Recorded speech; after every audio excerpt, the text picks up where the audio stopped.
আজানের সময় আকাশের দিকে তাকে একটি দোয়া পড়েন, আপনার সব দোয়া কবুল হবে। আল্লাহর কসম করে বলছি, আল্লাহর কসম করে বলছি, পরীক্ষিত আমল এগুলো শেয়ার করে দিবা। তুমি আমল না করেও সওয়াব পাবা তোমার একটা শেয়ারে। এটি যদি শুনে অন্য কেউ আমল করে তুমি আর সওয়াব পেয়ে যাবা। আজানের সময় যখন আজান হয় তখন আমরা কথাবার্তা বলি, এগুলো অনুচিত। আপনি আজানের সময় আকাশের দিকে তাকিয়ে একটি দোয়া পড়বেন। এই দোয়াটি আমরা অনেকেই পারি। এখন বলবেন হুজুর কমন পড়ে গেছে দোয়া। আমরা অনেকেই আল্লাহ তাআলার কাছে এটা ওটা চাই, কিন্তু সঠিকভাবে চাইতে জানি না। সঠিকভাবে কোনো ব্যক্তি যদি চায় আমার আল্লাহ তাকে দয়া করবেন। আল্লাহ বলেন, বান্দা উদউনি আস্তাজিব লাকুম, আমার কাছে চাও আমি আল্লাহ সব দিয়ে দিব। সুবহানাল্লাহ।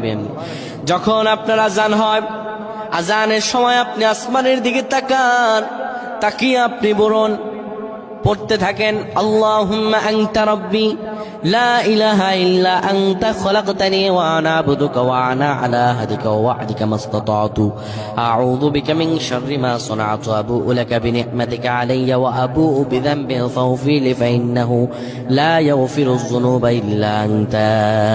এই সাইয়্যিদুল ইস্তিগফার আপনি পড়েন, ইনশাআল্লাহ আল্লাহ সব দোয়া কবুল করে আপনাকে কবুল আর মঞ্জুর করে নেবেন। পড়েন আল্লাহু আকবার।